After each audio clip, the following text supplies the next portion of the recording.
نے فرمایا عمر جس رستے سے جاتا ہے شیطان وہ رستہ بدل جاتا ہے۔ نبی پاک صلی اللہ علیہ وسلم نے فرمایا میرا عمر وہ ہے کہ اس کی زبان پر حق جاری ہے۔ حضور علیہ السلام نے فرمایا 950 سال حضرت جبریل میرے عمر کی شان بیان کریں تو ان کی عظمت ختم نہیں ہوتی۔ 950 سال جبریل عظمت بیان کرے تو ختم نہیں ہوتی۔ یہ بات ہے حضرت عمر کی، اور فرمایا عمر ابو بکر کی نیکیوں میں سے ایک نیکی ہے، یہ شان ہے اب عمر فاروق رضی اللہ تعالیٰ عنہ کی۔ حضور نے فرمایا میرے بعد نبی ہوتے تو عمر ہوتے، جس گلی سے عمر آئے شیطان رستہ بدل جائے۔ میرے عمر فاروق کی شان 950 سال بیان ہو تو ختم نہ ہو۔ عمر کی زبان پر اللہ حق بیان کرتا ہے، جو عمر کہتا ہے وہی رب کر دیتا ہے۔ حضور ساری زندگی فضیلتیں بیان کرتے رہے، عمر جواب میں کیا کہتے ہیں؟ کوئی بتائے نا کہ یہ والی حدیثیں کبھی عمر نے بھی روایت کی ہوں کہ حضور نے میرے بارے میں یہ کہا ہے۔ یہ روایتیں وہ روایت نہیں کرتے، ان سے جب لوگ کہتے عمر تیری بڑی بات ہے تو عمر رو پڑتے، کہتے میں تو اونٹ چرانے والے باپ کا بیٹا ہوں، میں تو اونٹ چرانے والے باپ کا بیٹا، اونٹ چرا۔ اس سے آگے عمر گئے ہی نہیں ساری زندگی، اس سے آگے لفظ ہی نہیں ادا کی۔ اور میں تو بھائی اونٹ چرانے والا، میرا باپ تو اونٹ چرایا کرتا تھا، 10 اونٹ تھے، میری ڈیوٹی ہوتی تھی، سنبھالے نہیں جاتے تھے، ابا ڈنڈوں سے مارتا تھا۔ ساری زندگی عمر حج کرنے گئے، ایک خشک تنا کھجور کا عمر فاروق رضی اللہ تعالیٰ عنہ نے اس کو اپنے کلاوے میں لیا، رونے لگے۔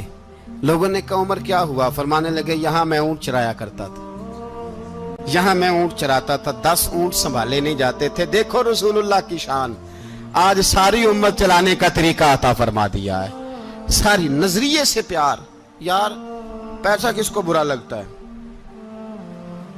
آپ جس آدمی کی 50 کروڑ کی پراپرٹی ہے اس کو پوچھیں سب سے غریب، آپ کو وہی نظر آئے گا، وہ کہے گا میں ٹائٹ ہوں، حالات بڑے۔ میں کئی باری پوچھے انہوں نے، میں کہتا ترجمہ بھی 10 چھڑوں کی، ہمیں تو سمجھ نہیں آتی، اور ٹائٹ حالات کون سے ہوتے ہیں جی؟ جس آدمی کا کروڑوں میں کاروبار ہے نا، اس کو آپ چھیڑے وہ رونے لگ جائے گا، رونے۔ تو کئی میں نے ایسے دیکھے ہیں کرائے کا مکان ہے، ان سے پوچھیں صاحب کیا حال ہے تو کہتے ہیں جتنی اللہ نے شان والی زندگی ہمیں عطا کی ہے کسی کو نہیں دی ہوئی۔ اس کا مطلب ہے خوشی بھی یہی ہے اور غم بھی یہی ہے، اندر سے خوشی ہے، اندر سے ہی۔ تو نے اگر راضی رہنا ہے تو ادھر سے رہنا ہے، ناراض رہنا ہے تو بس اپنے آپ کو خوش رکھے گا تو ہو جائے گا۔ سارے صحابہ مل کے آئے، کہنے لگے عمر فاروق سے کہنا ہے نبی پاک کے زمانے میں تو ظاہراً غربت تھی، ابو بکر کے دور میں بھی غربت تھی، اب تو بڑا مال ہے، عمر سے سفارش کرو کہ عمر نیا کرتا پہنا کرے۔ ملکوں کے سفیر آتے، عمر وہی پھٹی پرانی چادر اوڑھ کے اور وہی کئی جگہ پہ پیوند لگے سوٹ پہن کے سفیروں کے سامنے بیٹھ جاتا ہے۔ عمر کو مشورہ دو، طے ہو گئی بات۔ سب نے جب مشورہ دے لیا تو سارے کہنے لگے یہ بتاؤ شیر کی مونچھ کو ہاتھ کون لگائے گا؟ کہنا کس نے ہے؟ بندہ بھی تو ڈھونڈو نا۔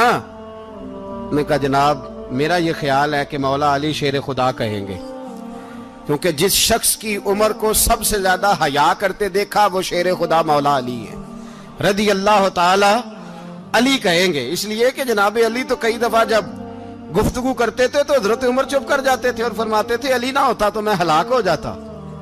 تو کہا علی سے کہو۔ جناب علی شیر خدا کو بلایا، کس کام کے لیے جی؟ اللہ اکبر۔ یہ ذرا اپنے اس دور پہ اس بات کو ذرا لاکا جناب ان سے کہیں کہ زیادہ نہیں، ایک کرتا نیا پہن لے، سفیر آتے ہیں وزیر آتے ہیں تو ایک کرتا نیا پہن لے۔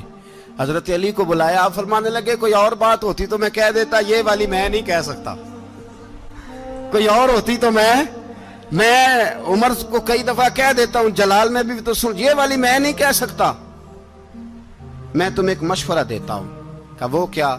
کہنے لگے سیدہ عائشہ صدیقہ سے کہو، وہ مومنوں کی ماں ہیں، عمر ٹالے گا نہیں۔ اماں جی سے جا کے کہا اماں جی نیا کرتا عمر سے کہیں پہن لیں، وزیر آتے ہیں بڑے بڑے لوگ تو چلو کوئی حرج نہیں۔ اماں جی نے کہا اچھا کوئی بات نہیں میں بلا لیتی ہوں۔ جناب عائشہ نے پیغام بھیجا، جب خادم نے کہا نا مصطفیٰ کے گھر سے پیغام آیا ہے تو 20 لوگ بیٹھے تھے، عمر کانپتے ہوئے اٹھے، کانپتے دوڑے